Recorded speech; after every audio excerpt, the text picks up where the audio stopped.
Isang mapagpalang hapon po muli sa bawat isa po sa atin. Welcome po muli tayo sa gawain ng Panginoon dito po sa Rema Fields. Bago po natin umpisahan ang gawain ito, tayo po muna ipanandali ang manalangin. Aming dakilang Diyos Ama na makapangyarihan sa lahat, Diyos naming nasa langit, patuloy Lord, nagpapasalamat kami sa araw na ito. Ina-appreciate namin, Panginoon, ang iyong dakilang kabutihan sa buhay ng bawat isa sa amin. Minsan pa, O Diyos, banal na Espiritu sa aming pag-aaral na iyong mga salita. Lord, lagay mo kami sa Espiritu ng kababaang loob, O Diyos. Turuan mo pa kami, Lord, i-guide at i-direct mo kami, Panginoon. Sinaming pinagkakatiwala ang gawain ito. At dinideclare namin ang katagumpayan. Pinupuri ka namin sa pangalan ni Jesus. Amen. Ay magandang hapon po muli sa bawat isa. Kamusta po ang bawat isa po sa atin? Ayan, praying na ang bawat isa po ay nasa mabuting kalagayan. So itutuloy lang po natin yung series na pinag-aaralan po natin ngayong linggo. Ang mga katanungan ay nasasagot kapag naroroon. Ito po yung title ng pinag-aaralan po natin. Ang mga katanungan ay nasasagot kapag naroroon. Dito kasi sa mundo, madami tayong tanong sa buhay. Amen po. Mga bagay na pinaka-importante sa atin. Or, lalo na kapag ang bawat isa po sa atin ay dumadaan sa problema. Talagang nagtatanong tayo sa Diyos ng pwedeng solusyon at kung ano ang solusyon sa problema po natin. Lahat tayo ay naghihintay syempre ng sagot mula sa Diyos. Amen? Pero dito po sa pinag-aaralan natin, nasabi nga po, ang katanungan ng bawat isa ay nasasagot kapag, ang sabi po dito, tinuro sa atin kahapon ni Pastor Ryan, kapag andun ang pagpupursige. Ngulit ko po, sa mundo natin ngayon, kahit noon pa man, madami tayong tanong sa buhay. Lalo na kapag dumadaan tayo sa problema. So lahat tayo ay naghihintay ng sagot mula sa Diyos. Minsan, pero hindi pala minsan, madalas, hindi nasasagot yung mga tanong natin sa Diyos. Na-experience natin yung mga ganong bagay. Minsan, hindi nasasagot yung mga tanong natin sa Diyos, pero sure po ako na naririnig tayong lahat ng Diyos. May mga bagay tayong hindi nagagawa, kaya hindi nasasagot yung mga katanungan natin. Kaya nga po tayo nag-aaral at tayo ay tinuturuan. And kaya ngayong linggo, patuloy po natin pag-aaralan kung papaano nga ba masasagot ang mga katanungan natin sa lahat ng aspeto ng buhay.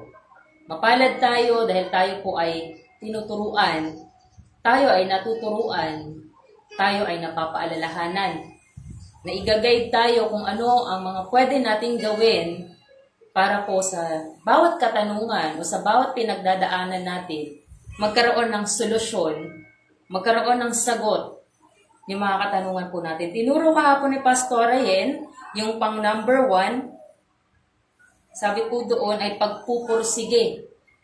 Kailangan porsigido tayo na makuha ang mga sagot sa mga tanong. Andun po yung pagpupursige na dapat makuha natin yung sagot doon sa mga katanungan po natin. Hindi pwedeng nag-pray ka lang, tapos bahala na kung masagot o hindi. Hindi pwedeng ganun. Mali po yun. Kailangan magpursige ka. Dapat andoon ang pagpupursige natin na makuha kung ano man yung mga bagay na katanungan natin. Ito yung dahilan kung bakit may mga Kristiyano na maagang nagbabackslide. Kasi yung prayer ay hindi nasasagot. Dito po, lalo na sa atin dito sa Rema, palagi tayong tinuturuan from time to time kung paano mag-faith at kung paano makuha yung pinag-faith natin. Binibigyan tayo ng instruction. At isa po doon ay yung dapat porsigido tayo na makuha yung sagot dun sa mga bagay na hinihingi at hinihiling natin. Ganun din po sa mga bagay na nakatanungan natin sa buhay. Kaya sabi nga po ng nabanggit ko kanina, kaya may mga Kristiyano na madali para sa kanila umalis sa simbahan dahil hindi nasasagot yung mga tanong sa Diyos. Kaya po napakahalaga, kagaya ng tinuro po sa atin kahapon, kailangan po ng pagpupursige, dapat porsigido tayo na makuha yung solusyon o yung sagot sa mga tanong natin. Kaya, ayun, nalulungkot. Kapag hindi nasasagot yung tanong, nalulungkot, umaalis na ng simbahan. Ang Diyos po natin ay tumutugon, sumasagot sa bawat katanungan.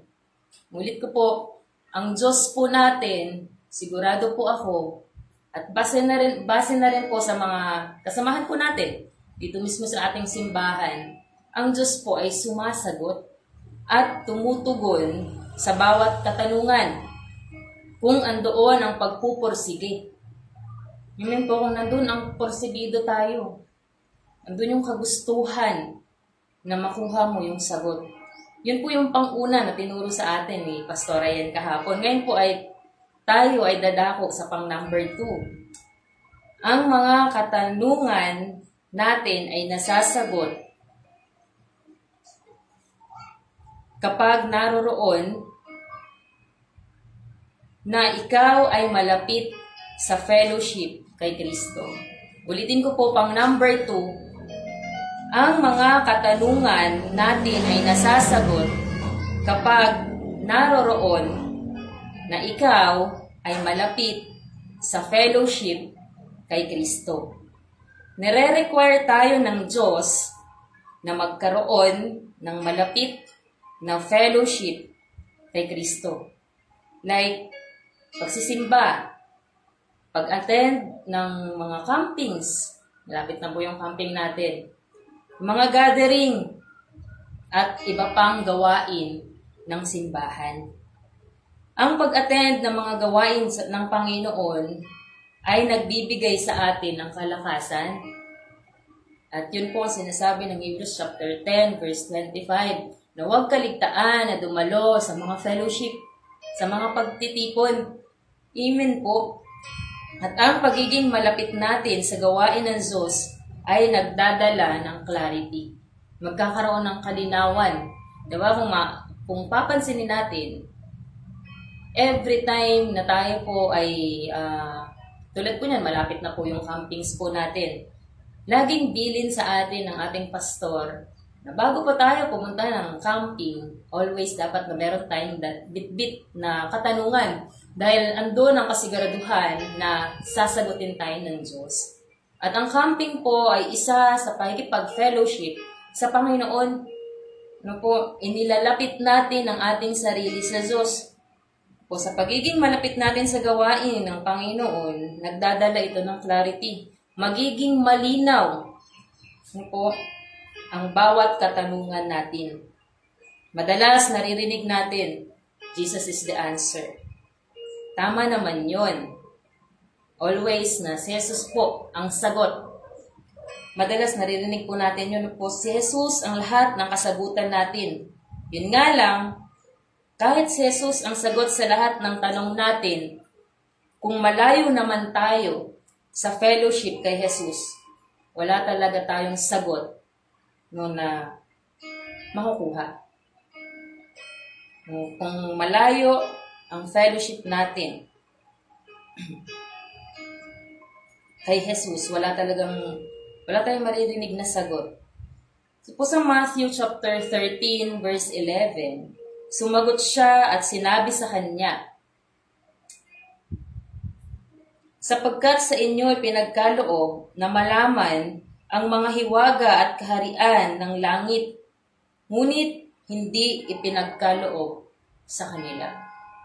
Ipinagkaloob lang ang mga hiwaga ng kalangitan sa mga alagad ni Jesus na malapit sa Kanya.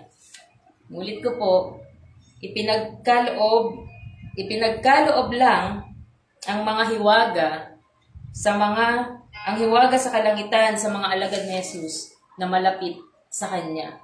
Mga alagad na kung saan nag-effort na sumunod sa kalooban ng Diyos. Yung mga alagad na iniwan nila ang lahat para sumunod kay Jesus. Malapit ang mga alagad sa Panginoong Jesus. Malapit sila sa Panginoong Jesus.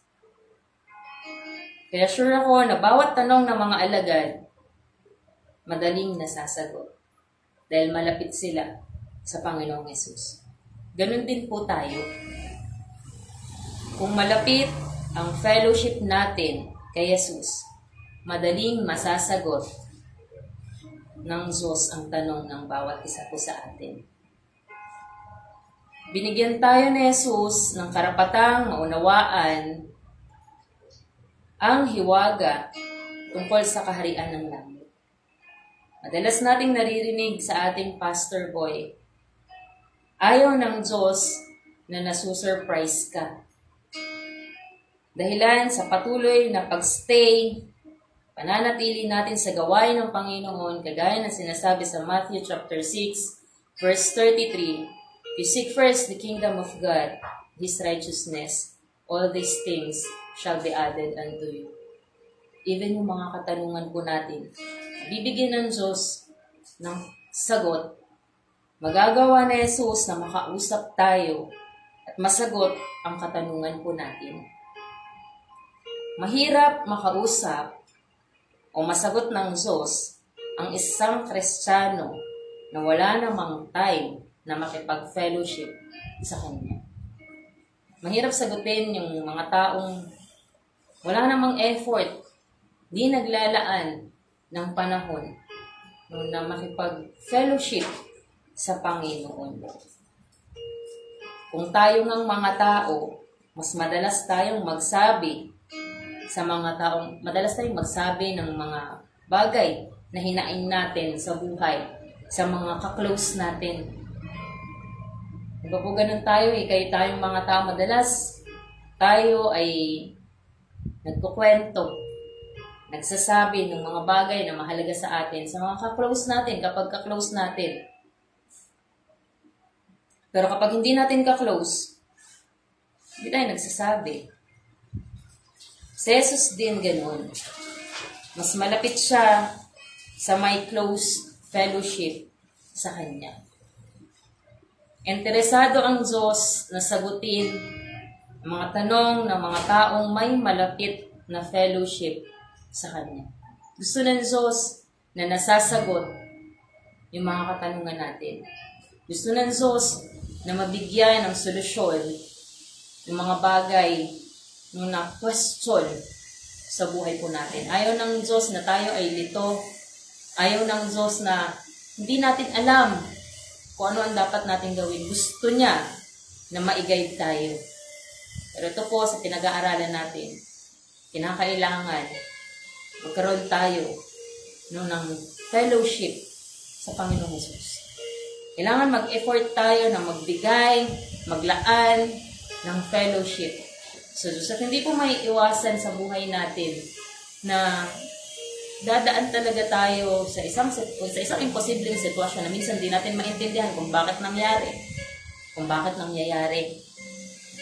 Pero kung tayo ay close sa Diyos, madali niyang maipaintindi sa atin kung bakit niya, bakit na-allow sa buhay natin yung mga bagay na minsan, diba, hindi maisip, hindi abot ng isip natin. Pero as long as may fellowship tayo sa Lord, ipapaunawa niya sa atin. Bibigyan niya ng sagot, ng solusyon, yung mga tanong natin sa buhay. Ulit ko po, interesado ang Diyos na sagutin ang mga tanong ng mga taong may malapit na fellowship sa Kanya. Sa ating buhay, may 5 major decision-making po tayo. Ito ay madalas na po nating naririnig. Pagdating sa pag-aaral, sa trabaho, pag-aasawa, lalo na pagdating sa pag-aasawa. Pagpunta ng ibang bansa, paglipat ng bahay. Yan ay mga major decision makings na sa buhay po ng bawat isa sa atin. Napakahalaga na dapat bago natin gawin yung hakbang, kinakailangan andun na dapat tayo ay nagtatanong sa Diyos para hindi tayo magkamali. Dito po sa 5 major decision na ito, kung meron tayong malapit na fellowship kay Jesus, hindi tayo lalakad sa buhay natin na lito-lito. Dahil madali tayong maiga-guide, madali tayong maidadirect ng Panginoon kung matututunan natin yung mga bagay na ito na itinuturo po sa atin. Narinig po ko dati na teaching o madalas na itinuturo na ibabahagi na po sa atin ng mga pastors po natin.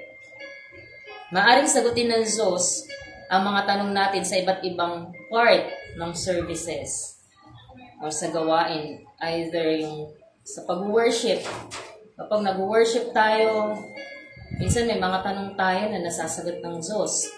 Sa mga teachings, kapag nagtuturo, minsan may mga bumabagabag sa atin, mga katanungan, tumatakbo sa isip natin. The more na nag-e-effort tayo, nagbibigay at naglalaan tayo ng time sa Lord, gugulat ka na lang, ito yung sagot sa gumugulo sa isip ko. Kaya nga napakahalaga na magkaroon tayo ng close na fellowship. Andun na nag-e-effort tayo na makipag-fellowship sa Panginoon dahil minsan yung lumalabas sa labi ng mga nagtuturo ay ang sagot.